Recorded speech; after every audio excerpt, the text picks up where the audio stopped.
Bonjour à tous, bienvenue sur Survivor Québec. Aujourd'hui, on parle de l'épisode 8 de la saison 42 de Survivor. Et avant tout, je vais juste dire que j'ai reçu des commentaires. C'était souvent des commentaires, messages privés ou en personne, comme quoi, effectivement, l'image de mes vidéos n'est pas très belle. Je le sais, merci. C'est un screenshot en super basse qualité que j'avais pris parce que j'avais rien d'autre que j'avais trouvé. C'était au début, je trouvais rien d'autre comme image à mettre. Mais j'ai écouté ce que les gens m'ont dit et je suis allé chercher sur Google une meilleure image. Donc voici la toute nouvelle image. Vous pouvez l'apprécier, l'observer, vous délecter visuellement de cette magnificence. C'est juste une image que j'ai trouvée sur Google du logo de Survivor de la saison 42. Yeah! Bon, maintenant que ça c'est dit, commençons avec Roxroy. Roxroy, j'ai rien pas tout sur lui. Il a pas fait grand chose cet épisode-ci, je pense pas. Drea. Drea, elle a fait des affaires cet épisode-ci. Au début de l'épisode pour le challenge du reward, le reward c'était peanut butter and jelly sandwich. J'ai oublié un mot, mais oui, c'était ça. Puis Drea décide de. Dans le fond, ils font comme le truc des roches, là, que ok, tout le monde tire une roche, puis là, vous avez deux équipes, puis il y a une personne qui ne participera pas. Drea décide de ne pas participer en échangeant sa place avec Marianne, que c'était Marianne qui avait tiré la roche grise, la roche pas d'équipe, dans le fond. Jusque-là, c'est d'accord. C'est que ça peut être risqué de faire quelque chose comme ça. On a déjà vu des joueurs faire des trucs de ce style-là qui c'était risqué parce que ça revenait contre eux comme quoi ils essayaient d'aller chercher de la sympathie ou peu importe. Mais je pense que Drea l'a bien joué en disant de toute façon, j'aime pas la confiture et le beurre de peanut, fait que ça me dérange pas. Déjà, ça c'est bien. Par-dessus le marché, je sais, ça n'a pas été montré explicitement. Puis en fait, on n'aurait pas vraiment de façon de savoir non plus dans un sens. Faudrait faire une interview ou quelque chose avec elle. Probablement qu'il y en a qui vont faire ça à la fin de la saison ou quand elle va sortir. Je sais pas comment ça fonctionne. Désolé, mon Dieu. Il est tard, je baille un peu. Pardon. Ouais, mais ce que j'ai aimé là-dedans, c'est que dès qu'elle va. Dans le fond, il y avait un bench. Puis là, sur le bench, Jeff il avait placé un petit parchemin. Est-ce que c'est parce que Drea s'est dit dans les saisons passées, quand quelqu'un se fait mettre de côté comme ça, il y a toujours quelque chose à aller retirer pareil. C'est comme. Ça, j'avais pensé qu'il y aurait de quoi, mais finalement, il n'y a rien eu. Mais tu sais, quand ils ont eu leur sandwich, j'aurais pensé, ok, il y a 12 bags de sandwich individuels. Je sais pas combien il y en avait en fait, là, mais. Ah, moi j'aurais tout de suite pensé, ok, il doit y avoir un des bags qui contient quelque chose. Fait que j'aurais juste comme tenté les sacs, essayer de voir, ok, y a-tu un morceau de papier ou un objet, quelque chose. Mais finalement, je pense que c'était juste des sandwichs. Ça aurait pu être une chance de faire quelque chose. On a déjà vu ça dans l'autre épisode, c'est des trucs cachés dans des napkins ou des choses comme ça. Là. Mais en tout cas, je vais revenir sur le cas de Drea. Drea, elle arrive, elle s'assied au bench, qu'elle vient de décider d'aller s'asseoir. Première affaire, c'est qu'on la voit, elle s'assit, elle se penche, là, elle se penche, elle se met quasiment la tête en dessous du bench, elle check. Moi, je pense qu'elle a décidé, peut-être qu'elle aime pas vraiment Peanut Butter and Jelly, mais peut-être aussi qu'elle aime ça, puis qu'elle s'est dit, je suis ici pour jouer, il y a sûrement quelque chose à aller chercher, je prends la chance, elle a décidé de s'asseoir, ça aura valu la peine, elle a réussi à avoir le petit parchemin. J'ai vraiment aimé ça. Je sais pas si c'était vraiment un move de gameplay ou juste vraiment qu'elle aime pas le beurre de peanut, là, mais franchement, j'ai aimé ça. Je trouve Drea, puis tu sais, elle l'a montré encore cet épisode-ci, elle accumule les avantages, là, ça n'a pas le mot du bon sens, mais c'est le fun.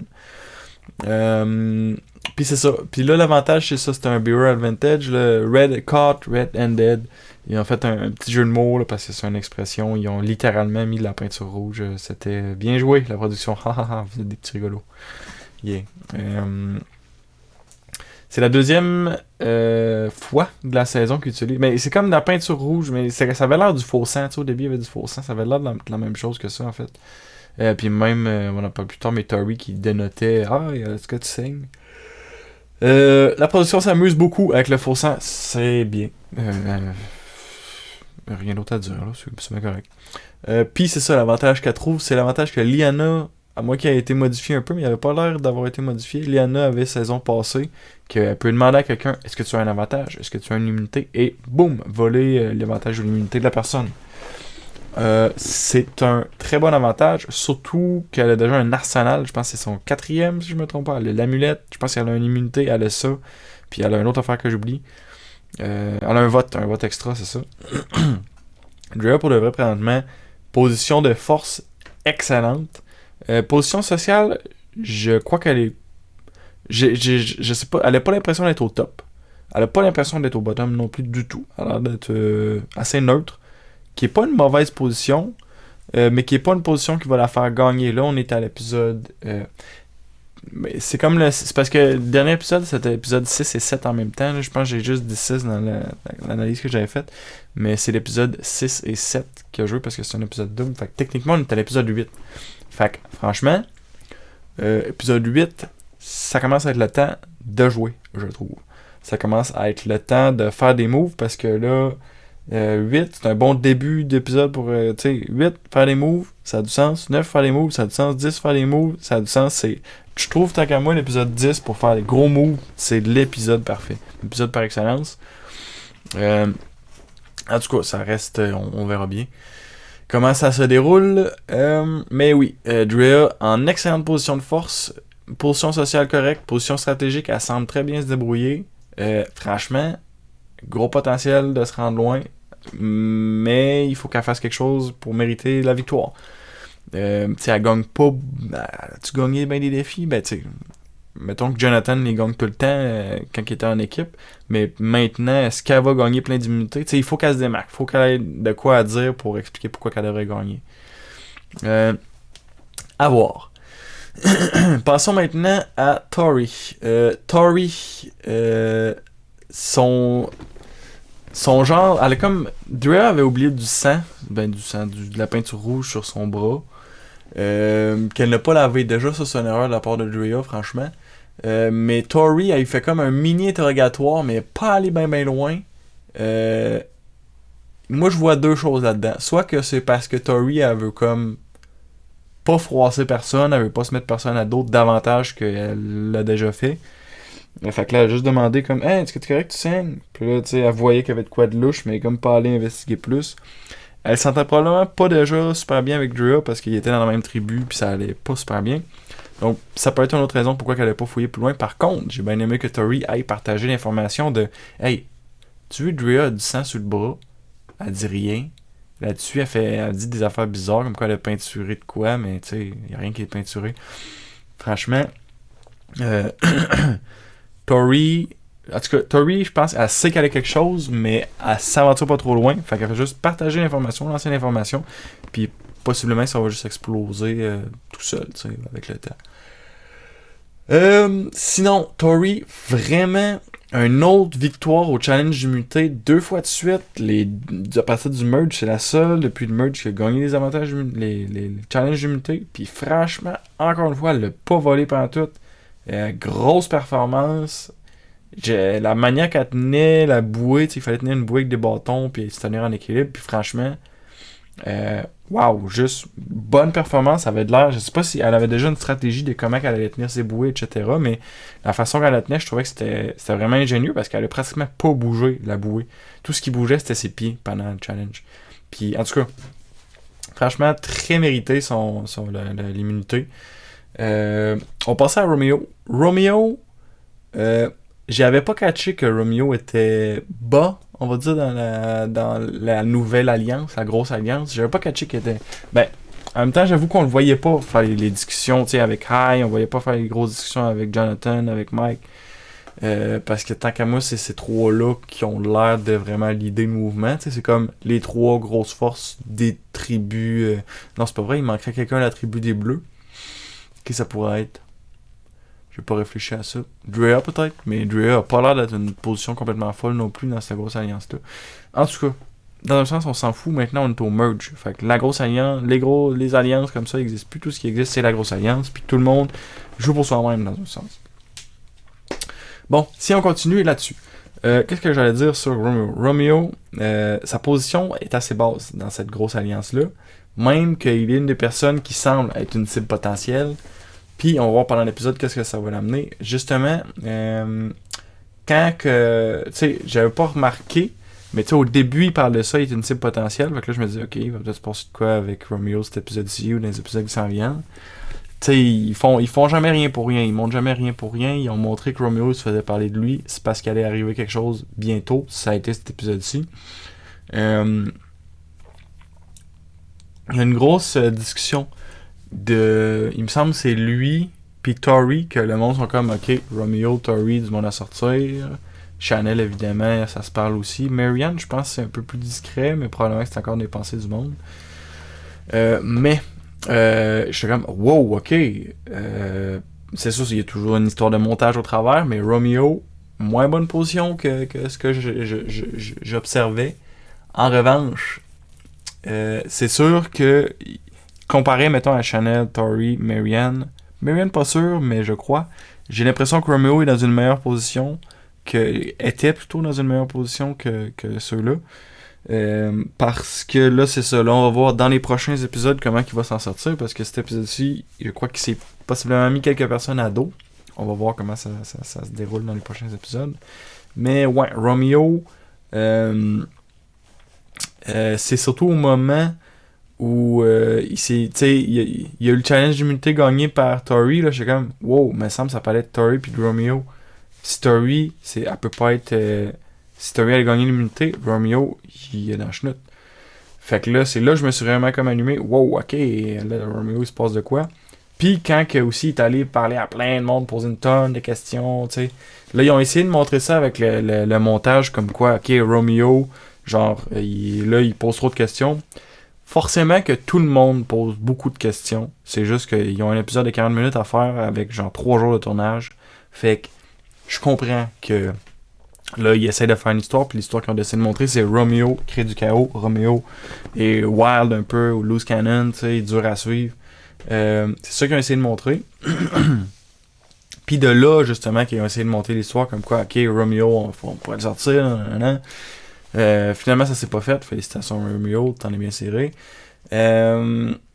Puis là, c'est ça, ça m'amène à l'alliance, la grosse alliance. Présentement, il y a comme quelques cibles principales. Tori, Chanel, Romeo techniquement, possiblement Marianne. Mais tu sais, la grosse alliance ne peut qu'imploser à un moment donné ou à un autre parce qu'ils sont trop nombreux dedans. Le nombre de personnes que dedans versus le nombre de personnes qui doivent se rendre à la fin, c'est pas comparable. Fait que c'est clair que ça va exploser, même que là, ils commencent à montrer que dans le prochain épisode, possiblement, plutôt que ça va se passer.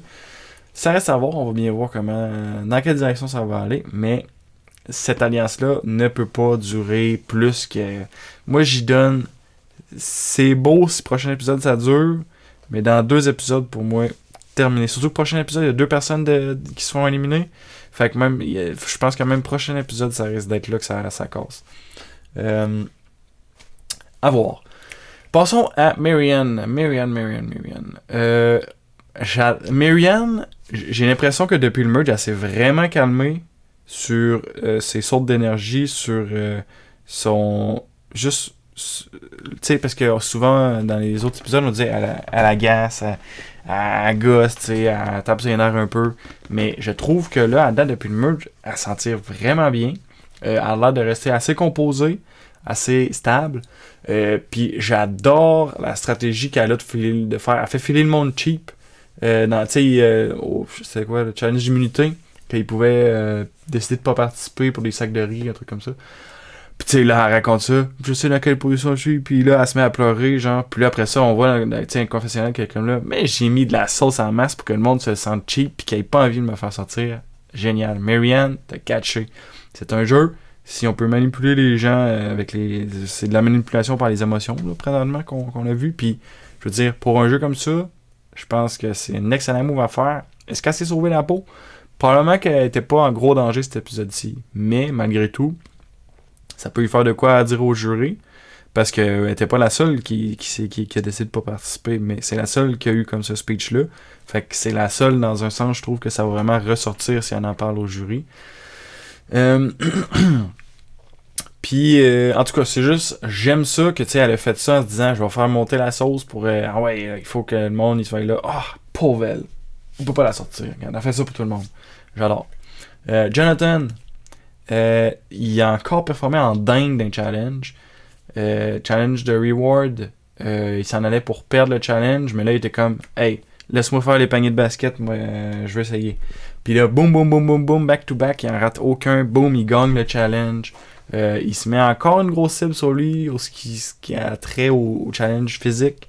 Ça, c'est un challenge de visu, là. Je sais pas dans quoi classifier ça, tant que moi, c'est un peu physique, là. Mais en tout cas, Jonathan, pour vrai, bite de challenge. Incroyable pour le vrai, ce gars-là, là. C'est vraiment...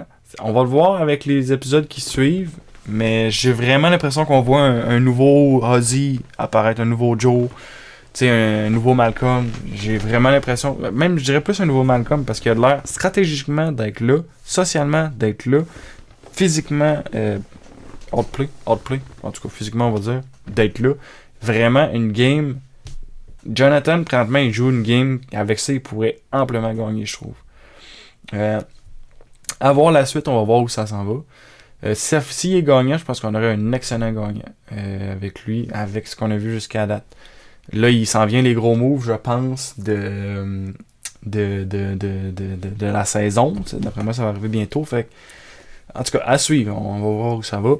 Sinon, challenge d'immunité. C'était un autre challenge d'équilibre. Puis, Jonathan a quand même fini deuxième. Tori a gagné, lui a fini deuxième avec plein de gros saves qu'il a fait. C'est dur un challenge comme ça où il faut qu'il se tienne sur une perche avec quelque chose dans les mains parce que lui il est très grand, son centre d'équilibre il est plus haut, fait que c'est plus dur. Puis malgré tout, il a été deuxième, plusieurs gros saves qu'il a fait, franchement. On voit que il se défend en équilibre. Le dernier challenge qu'il avait eu avant, c'était peut-être pas le meilleur qu'il avait eu, mais ce coup-ci, franchement, il se défend très bien.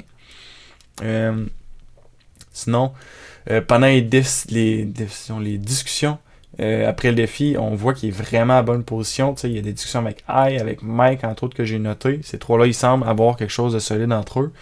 Puis, tu sais, qui va le voir, et là, il faut qu'on parle. Est-ce que tu penses qu'on peut changer le vote?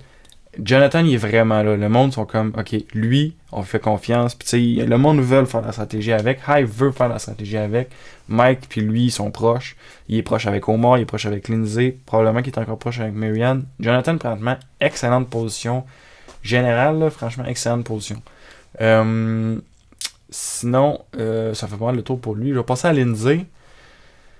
Oh, Lindsay, on la voit pas J'ai rien noté. La seule affaire que j'ai noté, c'est qu'on la voit pas pantoute. Qu'elle a pas dit un mot. Elle a dit quoi à la fin, là, mais je veux dire, à part de ça, Lindsay, je sais pas ce qui se passe avec, mais elle monte pas pantoute pour le vrai. Pour moi, prochain épisode, il y a le double vote avec les. D'après moi, ça va être les tribus splittées. Là. Pour moi, Lindsay, c'est là que ça va se passer. Puis, franchement. Je sais pas, j'ai un feeling que pour mon prochain épisode, on va voir. Si on a un sub-story de Lindsay, parce que je pense pas qu'on l'a vu encore, si on a un sub-story prochain épisode, si on a du temps mis sur elle prochain épisode, pour moi, Lindsay, finito, elle s'en va dans cet épisode-là. On va voir ça prochain épisode. Sinon, Omar, solide performance sociale, stratégique depuis le dernier épisode. Tout cet épisode-ci, en gros, ce qu'on a vu d'Omar, c'est OK, il va voir un peu tout le monde, il fait comme s'il était bien en bas de la tribu, puis là, tu sais, il va voir les joueurs qui sont en danger, puis là, il va juste tirer de l'information, puis là, il contrôle l'information. Si ce vote-ci, ça se serait joué sur Romeo, j'ai vraiment l'impression que ça aurait été Omar qui aurait fait le débalancement. Ça s'est joué sur un autre joueur que je m'en viens, et petit à petit, on va entendre le joueur qui arrive. Mais franchement, Omar, solide position stratégique, solide position sociale. Puis tu sais, il aime ça, il dit, genre, le monde il pense que je suis en bas, mais je suis en très bonne position. Il dit, il sait, il comprend, il sait sa position. Vraiment, Omar, juste très. En tout cas, j'adore. À voir pour la suite également. Sinon, j'ai pas grand chose, j'ai un truc sur lui qu'il me. Tu sais, il a parlé de chaos puis de contrôle, comme quoi il aime pas qu'il y ait du chaos parce qu'il parle de contrôle. Ça me fait. Au début, je me disais, je suis pas d'accord avec lui. Puis après ça, j'ai réfléchi un peu, puis je me suis dit, en fait, de la position de High, je comprends ce qu'il dit, puis de sa position, je suis d'accord. Parce qu'en fait, dans une situation où les tribus sont. La tribu plutôt est très, tu sais, la grosse alliance est très liée, puis qu'il y a pas, il se passe, tu sais, tout le monde est comme assez smooth, assez chill. T'sais, le monde essaye de peut-être faire un peu de magouille, mais discrètement. Le monde qui sont en danger, je veux dire. Qui sont pas dans les alliances, par exemple. Mais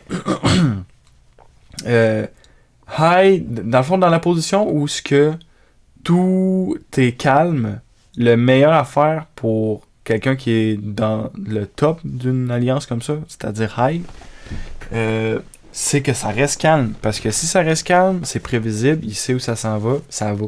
Mais s'il y a du chaos, nominalement, je sais pas si ça se dit, Romeo, on va dire, parce que c'est ça, Romeo, qu'il va voir tout le monde qui pose trop de questions, qu'il essaye de voir ce qui se passe, qu'il essaye d'avoir beaucoup d'informations, qu'il lance des noms, puis qu'il va chercher.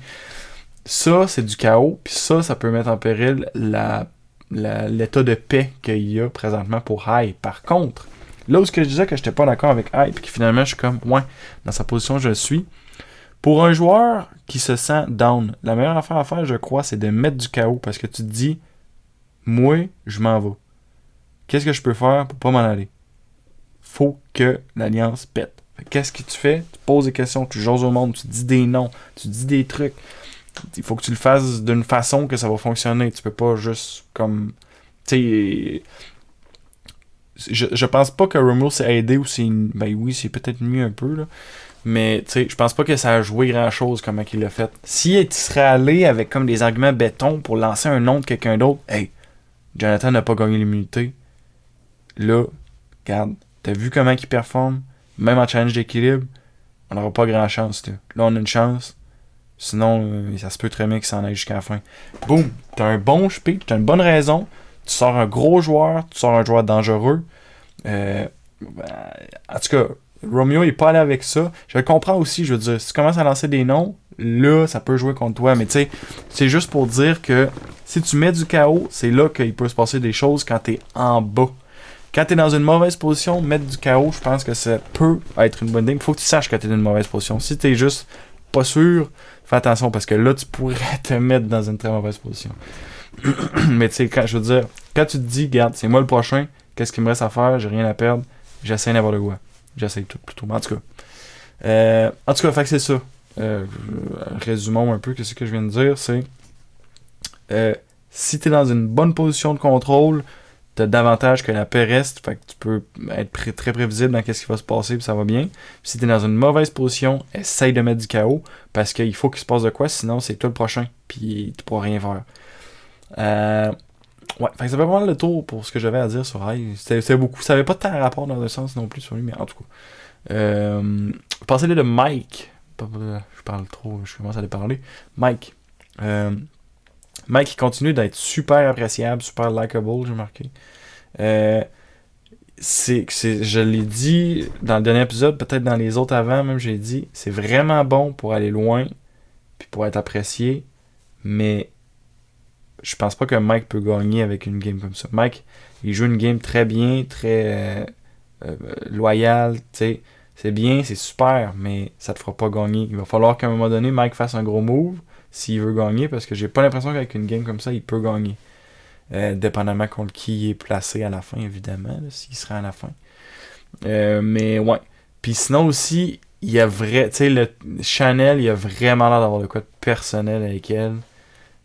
Puis je le comprends, tu sais, suivant ce qui s'est passé dans l'Alliance, puis en plus, elle a voté contre elle, contre lui, plutôt quand elle avait même pas besoin. Je comprends son feeling, ça avait l'air très personnel. Ça m'amène justement à parler de Chanel, qui est la dernière personne de qui je vais parler ce soir, et également la personne qui a quitté l'aventure. Je sais pas pourquoi je vais dire l'aventure de Love Story, ça n'a aucun rapport, mais l'aventure de Survivor plutôt. Je crois qu'elle a sous-estimé qu'est-ce qui allait se passer. Je crois qu'elle était comme vraiment pas aware de qu'est-ce qui allait se passer. Déjà, elle avait un avantage, il me semble. Je me souviens pas c'est quoi son avantage, mais en tout cas, de toute façon, elle est partie, fait qu'on s'en fout un peu. Mais elle a pas joué son avantage. Je pense que c'était un vote, mais je suis pas sûr. Ou peut-être qu'elle a joué, mais je pense pas qu'elle a joué. Je pense qu'elle a vraiment juste... Ça a vraiment juste pas bien été. Pour elle, tu sais, elle a pas eu de l'air de trop s'en douter. Elle Les autres ont probablement bien caché leur jeu, ça veut dire probablement qu'ils jouent bien, justement, s'ils ont été capables de faire ça. Ça lui a coûté sa game, justement, d'avoir été trop passive. J'ai pas l'impression, j'ai pas l'impression qu'elle s'est débattue. Je sais pas comment dire ça, mais j'ai pas l'impression qu'elle s'est battue autant qu'elle aurait pu, d'essayer de manigancer, de faire les choses. Tu sais, elle manigançait beaucoup avant. Peut-être qu'à cause de ça, elle a perdu beaucoup de confiance de tout le monde. Fait que c'était difficile pour elle de se passer d'une autre position. Ça se peut que ce soit ça, mais j'aime même pas. Tu sais, elle aurait au moins joué de quoi si elle se doutait que c'était elle qui s'en allait, son avantage, je sais pas. Mais bon. Non, je pense que c'est ça qui va lui avoir coûté sa game. Elle a trop été passive, je trouve. Est-ce qu'elle aurait pu s'en sortir? Possiblement. Mike avait déjà 2 votes contre lui. Je me souviens pas exactement qui a voté contre Mike. Mais il aurait pu se jouer quelque chose qui l'aurait amené à rester. Après ça, ça s'est pas passé, puis il est parti. Fait que, je veux dire, on peut parler pour parler, mais ça n'arrivera pas, c'est terminé. Puis, sur cette note, justement, de c'est terminé, je vais même terminer l'analyse de cet épisode de la semaine sur ça. Un bon épisode, et puis prochain épisode, double éviction. Je crois que le prochain épisode, c'est là que ça va se passer, l'alliance qui va exploser. À voir prochain épisode. Je pense que je déparle, je n'ai plus rien à dire. Donc merci beaucoup d'avoir écouté. Et on se revoit au prochain épisode. Salut!